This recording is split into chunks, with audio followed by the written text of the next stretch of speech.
Salve galera multimente, Léo na área de novo, trazendo aí o segundo tema de relevância para o vestibular, sistema imunológico.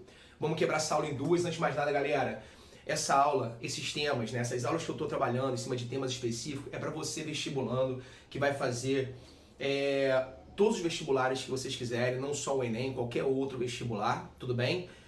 Sejam universidades públicas ou particulares, e focando não só naquele aluno que não vai fazer biomédica, né? Ou seja, não vai ter nenhuma prova específica de biologia, mas também aquele aluno que tem prova específica de biologia. Então essa aula é para todo mundo, tranquilidade? Outra coisa, galera, sistema imunológico é um sistema extremamente complexo e eu vou sempre, claro, óbvio, pontuar aquilo que você precisa saber para fazer uma boa prova, tá? Eu quero que você pegue a prova do vestibular, independente do vestibular, leia a questão, falou, isso aqui Léo falou lá no Multimense, eu lembro. Isso aqui é a letra B, e é a letra B mesmo, meu irmão, é a letra B mesmo, pode marcar lá que você tá certo, tudo bem? Então o meu foco é fazer você estar preparado para uma boa prova, tudo bem? Então assim, e por que eu tô comentando isso, galera? Porque como eu falei, o sistema imunológico é um sistema extremamente complexo, tá? Então assim, de forma sincera,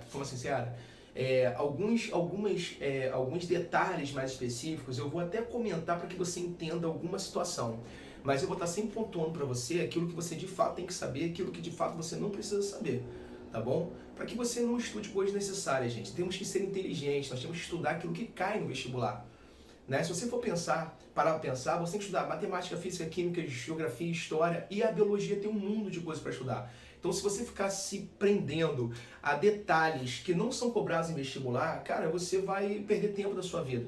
Então, assim, foca naquilo que cai. Passe no vestibular. Entre na faculdade. Esse é o nosso objetivo. Então, vem comigo, galera. Para começar, o sistema imunológico é o sistema de defesa do corpo, né? Então vai proteger o nosso corpo contra a entrada de qualquer corpo estranho, qualquer coisa estranha, tá? Ali você tem aqui como foco geral os patógenos. Então, diversos patógenos, né? Você tem vírus, bactéria, protozooses, verminoses, enfim. Você vai ter aí diversos patógenos pelos quais você vai ter o combate acontecendo, tudo bem? E não é só isso. O nosso sistema imunológico também, observa, o nosso sistema imunológico também, ele vai proteger o nosso próprio corpo contra erros do nosso corpo. Então, olha só, independente da idade, do sexo, eventualmente nós produzimos células neoplásicas, células tumorais. Tranquilidade? Como essas células não podem prosperar, não devem prosperar, elas serão destruídas. Quem faz isso é o sistema imunológico através de uma célula chamada NK. Como que isso acontece, Léo? Primeiro aprofundamento aí para você entender o processo, mas não precisa ficar preocupado com essas informações que eu vou passar agora. Mas galera, a membrana das células nucleadas apresenta uma proteína que nós classificamos como MHC classe 1. MHC classe 1. As células nucleadas apresentam essa proteína. Então o que acontece? Isso aí é como se fosse uma identidade, um CPF dessa célula. Então cada um tem seu CPF, né? O meu CPF é diferente do seu e por aí vai. Beleza? Então é uma identidade de célula. Essas proteínas são exclusivas de cada um. É óbvio. Detalhe, Léo, alguma pessoa pode ter proteínas da MHC classe 1 igual a uma outra? Pode, caso você tenha, por exemplo, um irmão gêmeo homozigótico, tudo bem? Porque você é um clone natural desse cara. Mas se não tem, não. Cada uma vai ter a sua, ou seja, então é específico de cada indivíduo. Isso acaba gerando um problema, obviamente, quando você faz aí, por exemplo, transplante de órgãos. Quando você faz o transplante de órgão, o órgão que você recebe, ele vai ter uma classe, né, de proteínas desse tipo que é diferente do seu corpo. Então vai haver, naturalmente, uma rejeição a esse transplante. Por isso que as pessoas têm que tomar imunossupressores pela vida toda. Tranquilidade? Beleza? Quando uma célula neoplásica se forma, essa expressão ela é errônea. E aí o NK identifica essa expressão errônea e destrói essa célula. Aí as pessoas que desenvolvem o câncer, o que aconteceu? Aconteceu um erro. Um erro. Às vezes acontece, não é identificado, não é avisado o sistema imunológico e isso passa e acaba prosperando o câncer. Tudo bem? O câncer não, o tumor, né? Porque pode ser maligno ou benigno. Beleza? Mas enfim, você tem esse controle aí das nossas células, tranquilidade? Aí você fala assim, pô, mas se ele falou MHC classe 1, tem também MHC classe 2? Tem, mas como eu falei, eu não quero que você fique preocupado com isso, tá? MHC classe 2 vai estar presente em células que nós chamamos de apresentadoras de antígeno, que eu vou trabalhar até algumas delas, mas não com esse nível de detalhe, porque não precisa para vestibular, não tem que saber, beleza? Mas eu vou trabalhar, como por exemplo, macrófago, as células dendríticas, vou especificar até o macrófago mesmo, beleza? Mas então não fica preocupado com isso, tá bom? Então vamos lá, galera. Uma outra questão, um detalhe, rapidinho que eu esqueci. O MHC classe 1, eu falei que está presente em células nucleadas, né? Ou seja, as células anucleadas não têm esse MHC classe 1. Um exemplo são os eritrócitos, né? As hemácias. Por isso que a transfusão de sangue não gera uma resposta imunológica quando, obviamente, você recebe um sangue do mesmo tipo que o seu. Então eu tenho o sangue, sei lá, A positivo. Se eu receber um sangue A positivo, eu não vou ter reação imunológica, porque as hemácias não apresentam MHC classe 1 nas suas membranas. Então você não vai ter essa reação imunológica acontecendo numa transfusão de sangue. Tudo bem? Beleza? Então vamos lá, voltando. As doenças autoimunes é quando o nosso sistema imunológico ele reage contra a gente mesmo. Tá? Eu tenho diversos grupos, diversos tipos de doenças autoimunes, eu vou destacar algumas aqui e vou falar até de uma outra que eu não anotei aqui, mas eu quero que você grave. Vamos lá. Geralmente quando caem essas doenças que eu coloquei aqui, elas caem associadas a outros sistemas, tudo bem? Mas elas são doenças autoimunes, é legal que você saiba. Então, por exemplo, tiroidite de Hashimoto é a forma mais comum de hipotiroidismo. Tudo bem? Então, às vezes, cai isso ligado ao sistema endócrino, né? Você tem que saber ali que a não produção dos hormônios da tireoide, tem que saber aí os sintomas clássicos, né, do hipotiroidismo, como obesidade, sonolência, na infância gerando até cretinismo, bócio. Então, às vezes, cai associado ao sistema endócrino, mas é uma doença autoimune. Lúpus, uma doença até meio comum, que você vai ter destruição aí de alguns órgãos seus, geração de anticorpo em alguns órgãos seus. O vitiligo, destruição dos melanócitos, que produzem melanina, então você vai ter naturalmente uma despigmentação da pele. Diabetes mellitus tipo 1, não confunda com a tipo 2, a tipo 2 é uma destruição dos receptores de membrana, a tipo 1 é a destruição das células beta das ilhotas pancreáticas ou ilhotas de Langerhans, e aí você não produz insulina, se torna um insulino dependente, e não confunda também com a diabetes insípidos, que é a carência de ADH, tá? Vasopressina, aquele hormônio antidiurético. E você tem a artrite reumatoide, que também vai ser inflamações ali, ações de defesa contra as nossas articulações. E um detalhe importante, eu não coloquei um aqui que eu quero que você grave, que é o Guillain-Barré. O Guillain-Barré é uma síndrome do qual você vai destruir, né, a bainha de melina de neurônio, né? Então isso é um evento grave, mas existe tratamento, até reversão do quadro. E por que eu quero chamar eu quero chamar a atenção para o Guillain-Barré? Pelo seguinte, galera. Algumas doenças, elas podem favorecer essa síndrome quando você está curado de uma determinada doença. Então, por exemplo, já existem relações diretas de Zika vírus, né? Pessoas que tiveram Zika vírus e depois desenvolveram o Guillain-Barré.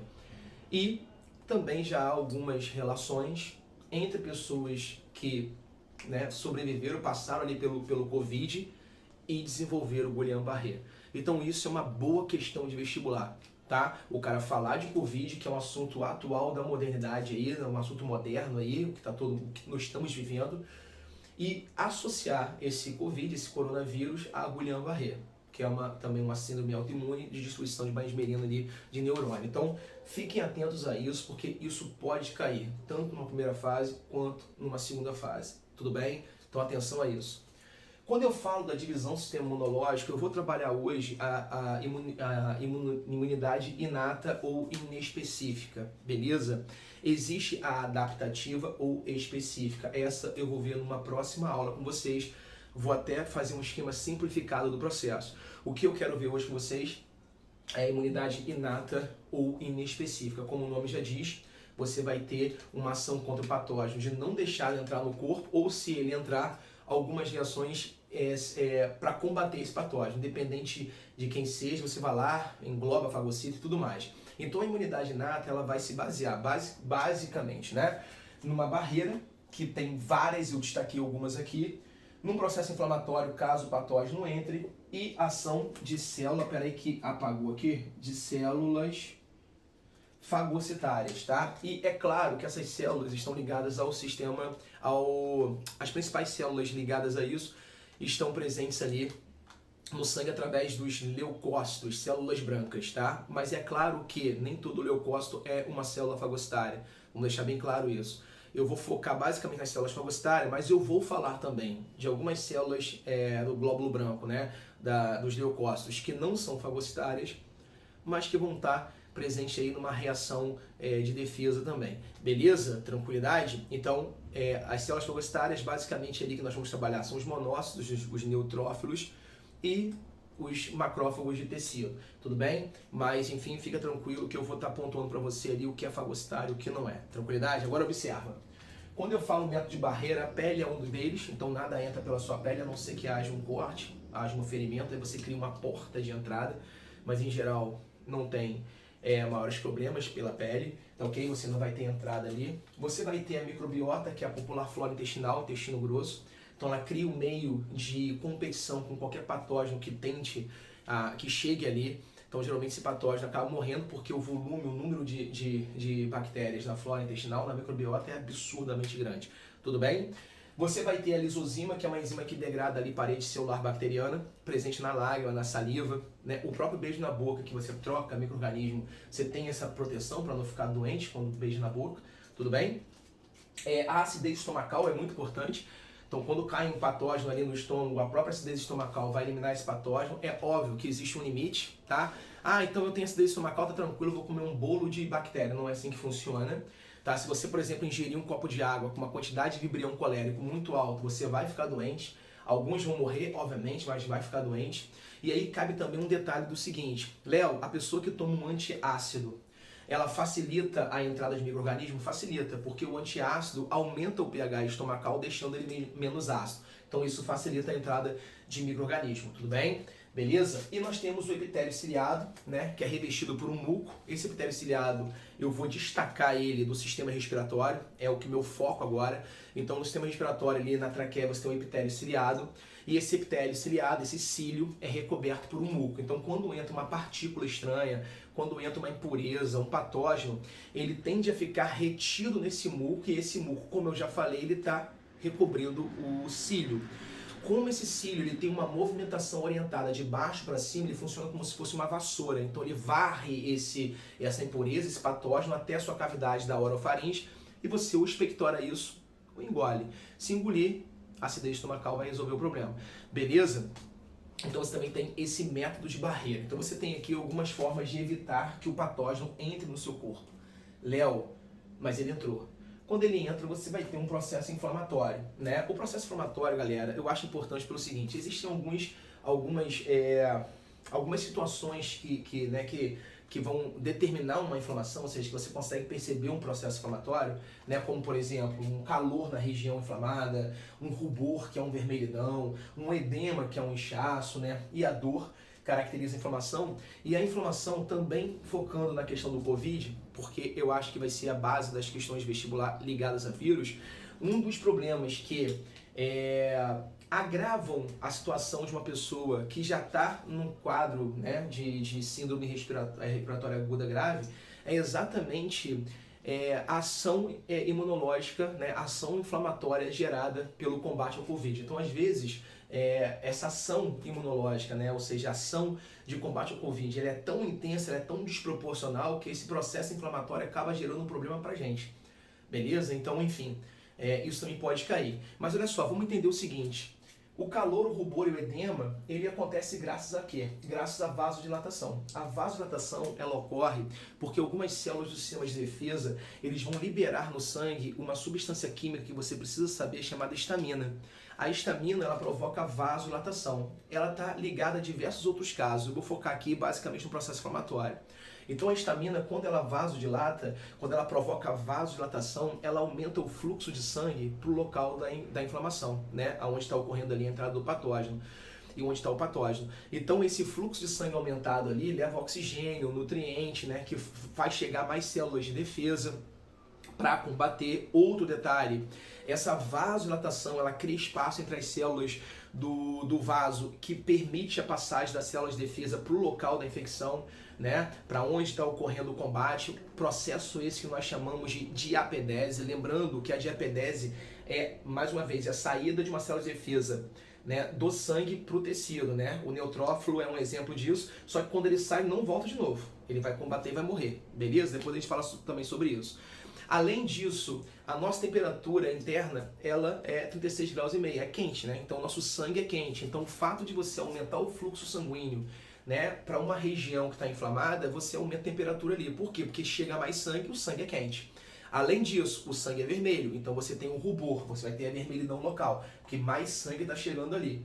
Tranquilo? E o edema é porque você tem extravasamento de plasma através desses espaços que se criam entre as células. Então você cria ali um edema, um inchaço. A dor, galera, já vai ser por conta de outras ações, que eu vou citar aqui, mas eu não quero que você fique preocupado em gravar. Não precisa, beleza? Mas, por exemplo, durante o processo inflamatório existe um evento metabólico bem interessante, que é o metabolismo ali do ácido araquidônico. Então, quando esse ácido ele se quebra, ele pode seguir duas vias metabólicas, né? Uma que nós chamamos de LOX, lipooxigenase, e o COX, ciclooxigenase, que pode ser 1 e 2. Não precisa gravar isso, né? São as enzimas que vão atuar nessas duas vias metabólicas. E esse cara, por exemplo, na via COX, você vai produzir basicamente 3 produtos que são a prostaciclina, a prostaglandina e os tromboxanos, que vão ter diversas funções. A prostaglandina está ligada à dor, né? Está ligada ali à atuação, ativação das bradicininas, que vão também levar à dor. E você precisa saber isso? Não, não precisa saber isso. Não precisa. Mas a dor é um evento que acontece, tá? E que é também fruto de que avisa o seu corpo que tem alguma coisa errada. Tudo bem? Tranquilidade? Então, enfim, isso é importante, né? Só para você ter uma noção. Mas você não precisa gravar isso, porque de fato não é relevante esse processo aí da degradação do ácido araquidônico, não é necessário isso. E outra coisa, a prostaglandina também atua no hipotálamo, fazendo com que você tenha febre. A febre é uma reação imunológica? É. Quando sua temperatura corporal aumenta, você mata patógeno, você aumenta as reações enzimáticas. É óbvio que dependendo dessa febre, da temperatura que o seu corpo chegue, você tem que tomar antitérmico, porque a temperatura muito alta acaba gerando um problema para você, né? Desnaturação enzimática e tudo mais. Então você tem que ter o controle. Mas a febre baixa é uma ação imunológica que tem que deixar acontecer, né? Então lá está com 37,5, tá tranquilo. Passando disso aí, 38 para cima, você já vai o controle disso aí. Vamos lá. Em relação às células fagocitárias, o que eu vou citar aqui? Eu vou citar algumas fagocitárias e outras que não são fagocitárias, beleza? Mas estão ligadas à defesa. Então as células do glóbulo branco, né, ou os leucócitos, são as células sanguíneas responsáveis ali pela defesa do nosso corpo. Eu vou destacar algumas aqui, começando pelo neutrófilo. O neutrófilo é o soldado raso, é o primeiro cara a chegar no local de combate. Beleza? É ele que vai chegar inicialmente no local de combate, é ele que vai fagocitar patógeno, mas tem um detalhe, ele vai morrer também. Calma aí, Léo. O neutrófilo, ele fagocita e morre? Sim, ele vai fagocitar e morrer. Peraí, ele vai morrer para me salvar? Então ele vai combater aquele patógeno, ele vai morrer para me salvar? Exatamente. O neutrófilo dá a vida dele pela sua. Que isso, Léo? Então, em outras palavras, eu posso dizer que o neutrófilo é um fofo? Exatamente, meu filho. Ele é um fofo. Beleza? Tranquilidade? Outra coisa importante. Tempo de vida curto, mas aí você tem uma intensa produção desse cara, então, enfim. Ele é a célula mais abundante de defesa do seu sangue. E é um granulócito. O que é isso? Os leucócitos eles se dividem em 2 grupos, os granulócitos e os agranulócitos. Granulócito, o nome já diz, né, gente? Tem grânulos específicos dentro desse citoplasma e dessas células. Então eu destaco 3 grupos de granulócitos. Neutrófilo, eosinófilo e basófilo. São os 3 grupos de granulócitos. Os monócitos são agranulócitos, beleza? Um detalhe, o eosinófilo ele vai combater, combate parasitas multicelulares. Léo, dá exemplo do verme. Então ele combate os vermes, beleza, gente? Tá? Deu para enxergar aqui, deixa eu botar aqui porque o quadro não chegou. Multicelulares e aqui, embaixo aqui, vermes, beleza? Então o que acontece? É claro que ele não consegue fagocitar um verme, né, meu filho? Então o que acontece? Ele vai se aderir a essa membrana dele, né, desse verme e vai acabar liberando substâncias ali que vão destruir, que vão degradar esse verme, vai matar esse verme aí. Tranquilidade? Então você vai ter o combate a parasitas multicelulares, tudo bem? O basófilo, ele vai ter grânulos de histamina e heparina. Heparina é um anticoagulante, histamina é um vasodilatador. Ele geralmente está associado a processos alérgicos. Então, quando cai basófilo, geralmente o cara está focando a alergia, a processos alérgicos, beleza? E depois até a gente vai fazer uma aula mais sobre isso aí. Tranquilo? Porque a alergia ela pode ser muito intensa, pode levar ao que nós chamamos de choque anafilático. Depois a gente fala mais sobre isso. E para a gente fechar, nós temos um monócito, que também é uma célula fagocitária, mas ao contrário do neutrófilo, ele não morre, ele mantém-se vivo. E o monócito é essa célula fagocitária no sangue. Quando o monócito sai do sangue, ele vai virar um macrófago de tecido. Então, por exemplo, de uma forma geral, quando se fala de tecido geral, você usa o termo macrófago.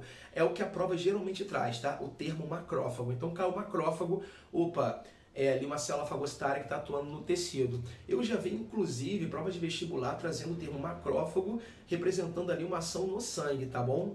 De uma forma geral, galera, o nome modifica, mas enfim, o vestibular me parece que não liga muito para isso. Então, quando você tem um macrófago de tecido, ele pode ser chamado de estiócito. Estiócito é um macrófago de tecido. Você tem a micróglia, que é um macrófago no sistema nervoso central. Micro não significa dizer que ela é menor que as outras, não. É o mesmo tamanho que qualquer outro macrófago, mas como ele está no sistema nervoso central e vai compor um tipo de célula que nós chamamos de células da glia, dentre as células da glia, ele é o que tem o menor tamanho, daí micróglia, beleza? E o osteoclasto, que está presente ali nos ossos e tem diversas funções, principalmente ali as de reabsorção da matriz inorgânica, como por exemplo acontece em processos de fratura e tudo mais, enfim. A gente fala depois sobre isso numa outra aula, num outro tema, tranquilo? E esse que está em asterisco, eu botei só para desencargo de consciência, não precisa gravar, porque eu nunca vi cair em vestibular, mas eu acho interessante essa célula, por isso eu botei para vocês, que é a célula de Hofbauer, que é uma célula presente na placenta das mulheres. Então ela vai impedir que um patógeno chegue até o bebê. É claro que às vezes acontece, né? Nós temos até o caso da Zika vírus aí, que em mulheres em gestação inicial gera a microcefalia no bebê. Mas ele protege a criança contra a entrada de alguns patógenos. Então, células de Hofbauer são esses macrófagos. Não precisa gravar isso mais uma vez, isso não costuma cair no vestibular. Galera, num primeiro momento vimos aí, né, um pouco sobre o sistema imunológico, como acontece, algumas doenças autoimunes. Trabalhamos um pouco sobre a imunidade inata ou inespecífica. Na próxima aula eu vou focar na imunidade específica e mais. Vamos trabalhar também um outro assunto que com certeza vai cair na prova, que é as imunidades ativas artificiais, vacinas, e as imunidades passivas também artificiais, que são os soros, né, a soroterapia. Eu vou trabalhar isso na próxima aula pra gente focar bem legal, beleza? No mais é isso, galera. Fiquem com Deus, mantenham o foco no estudo. Até a próxima. Fui!